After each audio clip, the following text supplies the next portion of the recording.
नमस्कार दोस्तों, HRD IAS में आप सभी का स्वागत है। कैसे हैं आप सभी लोग? आई होप आप सभी लोग अच्छे होंगे और अपनी पढ़ाई को बहुत बढ़िया तरीके से कर रहे होंगे।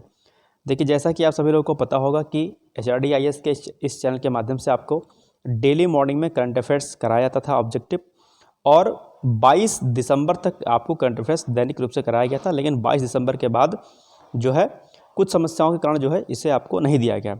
तो 23 दिसंबर से लेकर के 31 दिसंबर के कुछ महत्वपूर्ण जो करंट अफेयर्स हैं वो आज हम आपको कराएंगे। इसके अलावा मैं आपको बता दूं कि आज ही सुबह जो है करीब 5 बजे के करीब मैंने जो घटनासार आपकी होती है उसके कुछ जो महत्वपूर्ण जो फैक्ट होते हैं 6 महीनों के, वो मैंने करा दिए हैं। प्लीज़ उसको आप लोग कर लीजिएगा। उसका लिंक जो है मैं डिस्क्रिप्शन बॉक्स में डाल दूंगा, आप लोग देख लीजिएगा। राइट, तो चलिए आज हम लोग 23 से 31 दिसंबर के मध्य जो भी इम्पोर्टेंट जो चीज़ें रही हैं उन पर एक बार नज़र दौड़ा देते हैं। इसके अलावा मैं आपको बता दूं कि करंट अफेयर्स आपका जितनी भी परीक्षाएं होती हैं वनडे एग्जाम PCS की, उन सभी परीक्षाओं के लिए ये जो करंट अफेयर्स है आपका वो महत्वपूर्ण होता है। CUET की जो परीक्षा आपकी होने वाली है अभी UG PG लेवल की, उसके लिए भी महत्वपूर्ण है। और अन्य जितने भी परीक्षा आपकी आगे आगामी हैं उन सभी परीक्षाओं के लिए ये दैनिक रूप से करंट अफेयर्स HRD IAS का महत्वपूर्ण होता है। चलिए बिना देरी के आज का सेशन स्टार्ट करते हैं और देखते हैं पहला प्रश्न हमारा क्या है। तो पहला प्रश्न हमारा है कि हाल ही में उत्तराखंड के किस विश्वविद्यालय में वेद महाकुंभ का आयोजन किया गया? तो इसका जो राइट आंसर है वो है हरिद्वार।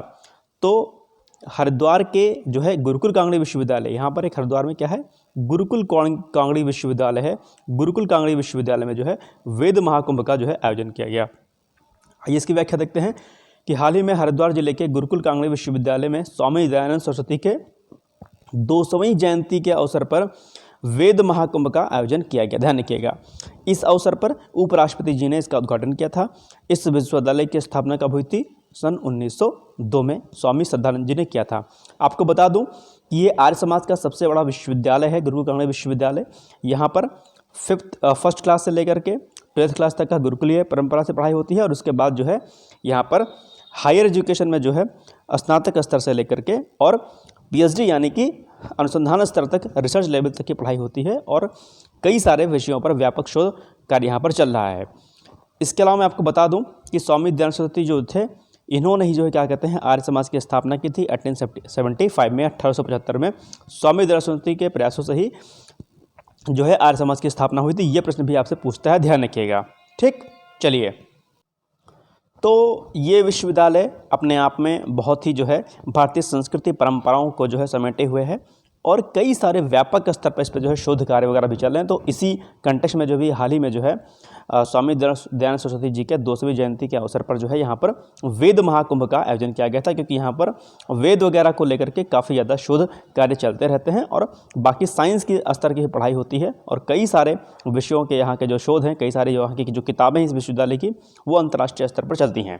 खैर, तो ये कुछ महत्वपूर्ण चीज़ें हो गई, आप लोग जो है इसको देख लीजिएगा एक बार। दूसरा प्रश्न है कि हाल ही में देश के पहले साइबर सुरक्षा केंद्र का उद्घाटन कहाँ पर किया गया? तो इसका जो राइट आंसर हो जाएगा C, यानी कि चंडीगढ़ में किया गया था। तो हाल ही में देश के पहले साइबर सुरक्षा केंद्र का उद्घाटन चंडीगढ़ में किया गया। तीसरा क्वेश्चन है गणतंत्र दिवस 2024 के मुख्य अतिथि कौन होंगे? ये भी मोस्ट इंपॉर्टेंट प्रश्न है। इसका जो है ये प्रश्न बार बार आपसे परीक्षा में पूछता है। तो इसका जो राइट आंसर हो जाएगा इमैनुअल मैक्रों। ध्यान रखिएगा, तो फ्रांस के राष्ट्रपति हैं इमैनुअल मैक्रों, और जो है यही जो है इस बार जो है आपके मुख्य अतिथि होंगे। चलिए आगे बढ़ते हैं। हाल ही में 28वें सिंधी सम्मेलन का आयोजन कहाँ पर किया गया? इसका राइट आंसर हो जाएगा A, यानी कि दुबई में किया गया था। तो हाल ही में 21 से 22 दिसंबर 2023 को 28वें सिंधी सम्मेलन का आयोजन दुबई में किया गया। इस सम्मेलन का आयोजन सिंधी की संस्कृति को बढ़ावा देने के लिए किया गया था। नेक्स्ट क्वेश्चन है राष्ट्रीय उपभोक्ता अधिकार दिवस कब मनाया जाता है? तो A इसका राइट आंसर हो जाएगा, यानी कि 24 दिसंबर को राष्ट्रीय उपभोक्ता अधिकार दिवस आपका मनाया जाता है। चलिए, व्याख्या के अंतर्गत यही पॉइंट दिया गया, देख लीजिएगा आप लोग। नेक्स्ट क्वेश्चन है 12वें दिव्य कला मेले का आयोजन सूरत में कब से कब तक किया जा रहा है? तो इसका जो राइट आंसर हो जाएगा B, यानी कि 29 दिसंबर से लेकर के 7 जनवरी तक जो है 12वें दिव्य कला मेले का आयोजन सूरत में किया जा रहा है। व्याख्या के अंतर्गत यही पॉइंट दिया गया है, ध्यान रख लीजिएगा आप लोग। ठीक, कहाँ पर? सूरत में कब से कब तक? 29 दिसंबर से लेकर के 7 जनवरी तक। दिव्य कला मेला कौन सा है? ये 12वां है, ध्यान रखिएगा। नेक्स्ट क्वेश्चन है अयोध्या में निर्मित अंतर्राष्ट्रीय हवाई अड्डे का नाम क्या रखा गया है? तो ये भी मोस्ट इंपॉर्टेंट क्वेश्चन है आपका, ध्यान रखिएगा। तो तो अयोध्या में जो भी अंतर्राष्ट्रीय हवाई अड्डा बनाया गया है उसका नाम रखा गया है महर्षि वाल्मीकि अंतर्राष्ट्रीय हवाई अड्डा। ठीक, चलिए बी इसका राइट आंसर हो जाएगा। आगे बढ़ते हैं तो व्याख्या देखते हैं कि अयोध्या में निर्मित अंतर्राष्ट्रीय हवाई अड्डे का नाम महर्षि वाल्मीकि अंतर्राष्ट्रीय हवाई अड्डा रखा गया है।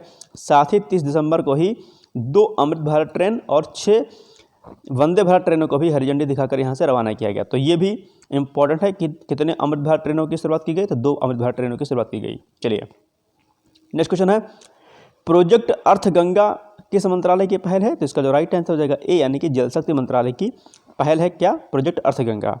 ठीक, ध्यान रखिएगा इसको। नेक्स्ट क्वेश्चन है, अंतर्राष्ट्रीय गीता महोत्सव 2023 का आयोजन कहाँ पर किया गया? इसका राइट आंसर सी हो जाएगा, यानी कि कुरुक्षेत्र हरियाणा में जो है अभी हाल ही में अंतर्राष्ट्रीय गीता महोत्सव का आयोजन किया गया। व्याख्या देखते हैं कि अंतर्राष्ट्रीय गीता महोत्सव 2023 का आयोजन कुरुक्षेत्र हरियाणा में 7 दिसंबर से लेकर के 24 दिसंबर 2023 के मध्य में आयोजित किया गया। नेक्स्ट क्वेश्चन है, हाल ही में भारतीय रेलवे ने रेल पटरियों पर होने वाली हाथियों की दुर्घटना को रोकने के लिए कौन सी पहल पेश की है? तो इसका जो राइट आंसर हो जाएगा गजराज सुरक्षा के नाम से एक पहल की शुरुआत जो है भारतीय रेलवे ने की है। व्याख्या के अंतर्गत यही पॉइंट दिया गया है कि हाल ही में भारतीय रेलवे ने रेल पटरियों पर होने वाले हाथी दुर्घटनाओं से बचने हेतु गजराज सुरक्षा नामक पहल की शुरुआत की है। चलिए नेक्स्ट क्वेश्चन, ये भी इंपॉर्टेंट है। भारत रत्न डॉक्टर भीमराव अंबेडकर जी का इस वर्ष कौन सा महापरिनिर्वाण दिवस बनाया जा रहा है? तो इसका जो राइट आंसर हो जाएगा 86। ये भी जो है आपका जो प्रश्न है वो क्या है, मोस्ट इंपॉर्टेंट है, ध्यान रखिएगा। तो व्याख्या के अंतर्गत यही पॉइंट दिया गया, आप लोग देख लीजिएगा। तो ये कुछ महत्वपूर्ण जो करंट अफेयर्स थे आपके विगत एक सप्ताह के, वो हमने आपको कराए हैं। आपको बता दूं कि 4 महीने करंट अफेयर्स ऑलरेडी हमने आपको प्रोवाइड करा दिया है, अगस्त से लेकर के नवंबर तक। दिसंबर की करंट अफेयर्स आज शाम तक या कल मॉर्निंग में आपको मिल जाएगी, आप लोग जो है उसको ले लीजिएगा। ठीक, तो जिसको भी चाहिए होगा वो कमेंट बॉक्स में जाकर कमेंट कर दीजिएगा। कल कुछ लोगों को मैंने करंट अफेयर्स शेयर किया है, वो लोग अच्छे से उसको पढ़ लें, बार बार इसका रिवीजन कर लें। और इसके अलावा आज जैसा कि मैंने आपको बताया कि आज ही सुबह जो है मैंने घटनासार का कुछ इंपॉर्टेंट फैक्ट उसमें जो है दिया है। 3 लेक्चर में वो खत्म हो जाएगा। आज पहला लेक्चर था घटनासार का, 2 और लेक्चर में कुछ इसके इंपॉर्टेंट जो पॉइंट होंगे वो मैं करा दूंगा। इसके अलावा भी जो भी महत्वपूर्ण और करंट अफेयर्स होंगे जो मुझे लगेगा कि ये आपकी परीक्षा के लिए मोस्ट इंपॉर्टेंट है, उन सभी करंट अफेयर्स को आपको करा दिया जाएगा। निश्चिंत रहिएगा। यूपी स्पेशल, सेंसर, जो भी मैंने कहा था सब कराऊंगा, चिंता मत करिए। अभी जो मेन पोर्शन आपका है जीएस का और बाकी करंट अफेयर्स वगैरह का, उसको आप लोग करते रहिए, हिंदी करते रहिए। छोटे टॉपिक मैं करा दूंगा। इकोनॉमिक्स के ऑलरेडी मैंने 3 से 4 लेक्चर करा दिए हैं, आप लोग उसको देख लीजिएगा। आज एक लेक्चर उसमें से ऑलरेडी अपलोड कर दिया जाएगा, साथ साथ में यूपी स्पेशल वाला लेक्चर भी कंटिन्यू कर दिया जाएगा, क्योंकि अब समय नहीं बचा नहीं, अब आप लोग को मैं करा दूंगा सारा। ठीक है, तो चलिए फिर मिलते हैं कल। तब तक के लिए आप लोग मस्त रहिए, व्यस्त रहिए। बहुत सारी शुभकामनाएं हैं, पढ़ते रहिए। कोई दिक्कत होती है, कोई समस्या होती है, कमेंट बॉक्स में जाकर के कमेंट कर दीजिएगा। चलिए फिर मिलते हैं कल, तब तक के लिए जय हिंद, जय Bharat, all the best, thank you.